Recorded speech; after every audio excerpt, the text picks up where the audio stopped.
அனைவருக்கும் வணக்கம்.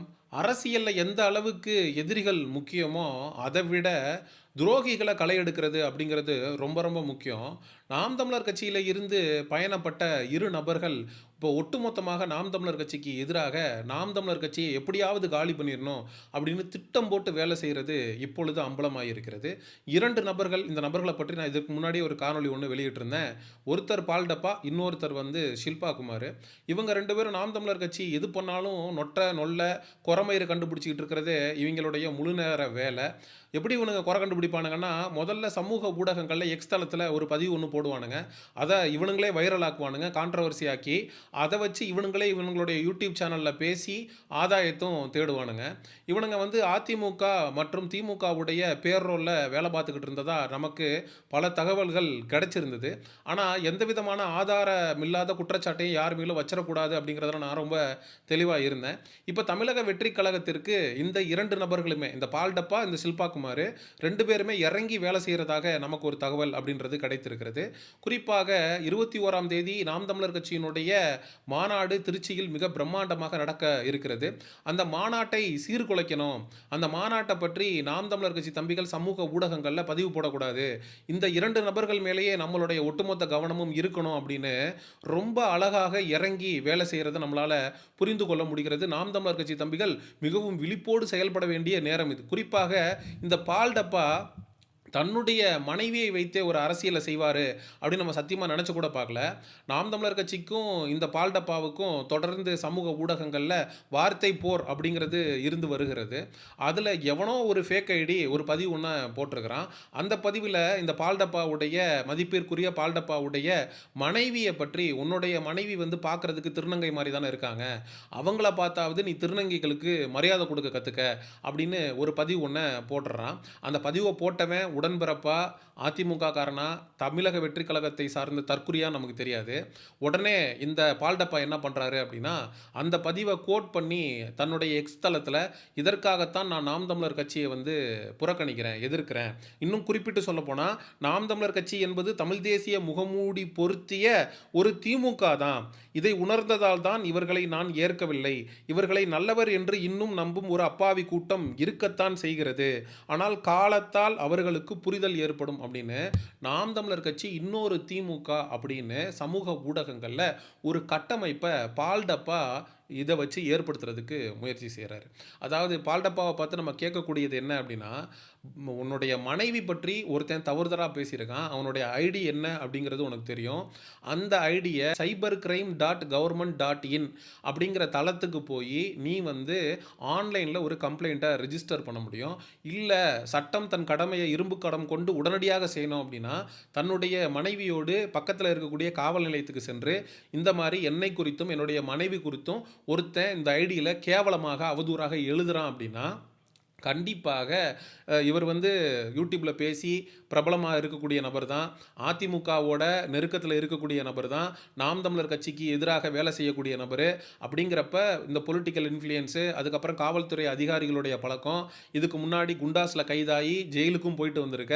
அப்படிங்கிறப்போ உனக்கு பல்வேறு கட்ட பழக்கவழக்கங்கள் அப்படின்றது இருக்கும். அந்த கான்டாக்ட்டை பயன்படுத்தி, இன்ஃப்ளூயன்ஸை பயன்படுத்தி கண்டிப்பாக தன்னுடைய மனைவியை திருநங்கை என்று குறிப்பிட்டு பதிவு போட்ட அந்த நபர் மீது சட்ட நடவடிக்கையை கண்டிப்பாக இந்த நபர் மீது செய்ய முடியும். ஆனா, இந்த நபர் சட்ட நடவடிக்கைக்கு அந்த நபரை உட்படுத்தாம, தன்னுடைய எக்ஸ் தளத்துல அந்த நபர் நாம் தமிழர் கட்சியை சேர்ந்த நபர் தான், நாம் தமிழர் கட்சியை சேர்ந்த நபர்கள் தான் என்னுடைய மனைவியை கேவலமாக அவதூறாக பேசுறாங்க அப்படின்னு ஒட்டுமொத்த பழியையும் தூக்கி நாம் தமிழர் கட்சி தம்பிகள் மேல போடுறார். இது உண்மையிலே எவன் பண்ணா அப்படிங்கிறதே தெரியாது.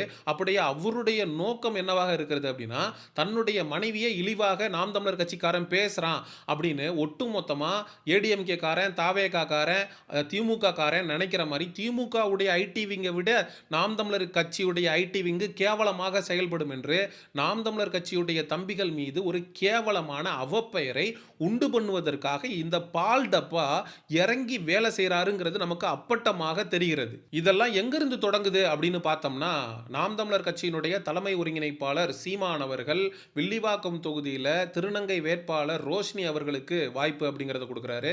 அந்த ரோஷினி எல்ஜிபிடிக்யூ சார்ந்த இறைவி என்கிற அறக்கட்டளையை நடத்தி வர்றாங்க. எல்ஜிபிடிக்யூக்கு நேர் எதிராக இருக்கக்கூடிய நாம் தமிழர் கட்சி எப்படி இந்த வேட்பாளரை வில்லிவாக்கம் தொகுதியில் நீங்கள் நிறுத்துவீங்க என்கிற விமர்சனத்தை இந்த பால்டப்பா மற்றும் சில்பா குமார் சமூக ஊடகங்களில் தொடர்ந்து எழுப்பிக்கிட்டே இருந்தாங்க. நம்ம கூட அவங்க எல்ஜிபிடிக்யூ நிலைப்பாட்டில் இருந்து மாறணும், அவங்க திருநங்கைகளுக்கான அரசியலை செய்யணுமே தவிர எல்ஜிபிடிக்யூ சார்ந்த விடயங்களை நாம் தமிழர் கட்சி மீது திணிக்க கூடாதுன்னு நம்மெல்லாம் அதை கண்டித்து பேசியிருந்தோம். ஆனால் இந்த பால்டப்பா நாம் தமிழர் கட்சியே எல்ஜிபிடிக்யூ அஜெண்டாவை ஆதரிக்கிறதுனால தான் அவங்களுக்கு வாய்ப்பு கொடுத்து வேட்பாளராக நிற்க வச்சிருக்காங்க அப்படிங்கிற ஒரு போலி பிம்பத்தை சமூக ஊடகங்களில் தொடர்ந்து கட்டமைச்சுக்கிட்டே இருந்தார். நம்ம பால்டப்பாவை பார்த்து கேட்கக்கூடியது என்னன்னா, பால்டப்பா நீ எல்ஜிபிடிக்யூக்கு எதிரான நிலைப்பாட்டை பல வருடங்களாக எடுத்துட்டு வர்ற, அதில் எங்களுக்கு எந்த விதமான மாற்று கருத்தும் இல்லை. அண்ணன் சீமானவர்கள் அவங்களுக்கு எப்படி வாய்ப்பு கொடுத்து வில்லிவாக்கம் தொகுதியில் நிற்க வச்சிருக்காரோ, வேட்பாளரை ஆக்கியிருக்காரோ, நீ அண்ணன் சீமானவர்களை அண்ணா திராவிட முன்னேற்ற கழகத்தோட கூட்டணி வைக்கணும்னு நீ சொன்னல. இதே அண்ணா திராவிட முன்னேற்ற கழகம் அப்சரா என்கிற எல்ஜிபிடிக்யூவை ஆதரிக்கக்கூடிய ஒரு திருநங்கையை அவங்களுடைய கட்சி பொறுப்பில் வச்சிருக்கிறாங்க. அண்ணா திராவிட முன்னேற்ற கழகம் இது மாதிரி எல்ஜிபிடிக்யூ ஆதரவு நிலைப்பாடை எடுத்திருக்கக்கூடிய ஒரு நபரை வைத்திருக்கிறாங்க. நாம் தமிழர் கட்சி ஒருபொழுதும் அவங்களோட கூட்டணி போயிடக்கூடாதுன்னு நீ ஏன் பேசலை? அப்போ என்ன வாய் உனக்கு சுழுக்கா இருந்துச்சா? நாக்கில் ஃப்ராக்சரா? வாயை வாடகைக்கு விட்டுருந்தியா? மௌன விரதமா? எதன் அடிப்படையில் அண்ணா திராவிட முன்னேற்ற கழகத்தோட நாம் தமிழர் கட்சி கூட்டணி வைக்கணும் நீ பேசின? அன்னைக்கு பேசினது வேற வாயி, இது நாரவாயா? இப்போவும் நாம் தமிழர் கட்சியை ஆதரிக்கக்கூடிய என்னை போன்ற நபர்களுடைய கருத்து என்னவா இருக்கு அப்படின்னா, திருநங்கை வேட்பாளராக ரோஷினி அவர்களை வில்லிவாக்கம் தொகுதியில் நாங்கள் ஏற்கிறோம். இதே எல்ஜிபிடிக்யூ ஆதரவு வேட்பாளராக ரோஷினியை நாங்கள் ஏற்கலை.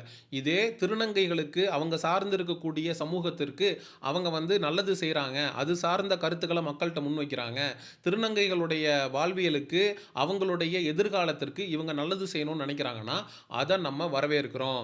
இதே ரோஷினி எல்ஜிபிடிக்யூ அஜெண்டாவை நாம் தமிழர் கட்சியை வச்சு மக்கள்கிட்ட கொண்டு போய் அது சம்பந்தப்பட்ட விடயங்களை பரப்புவதற்கான முயற்சி எடுப்பார்களே ஆனால் கண்டிப்பாக அதை நம்ம விமர்சிப்போம். இதே ரோஷினி நான் சீமானின் ஆயுதம் எல்ஜிபிடிக்யூ பற்றிய புரிதலை மக்கள்கிட்ட கொண்டு போய் சேர்க்கிறதுக்கு தான் என்ன தேர்ந்தெடுத்திருக்காங்க அப்படின்னு அவங்க ஒரு பேட்டியில் பேசும்போது அதை கண்டித்து நான் என்னுடைய சேனலில் ஒரு காணொளி வெளியிட்டிருந்தேன்.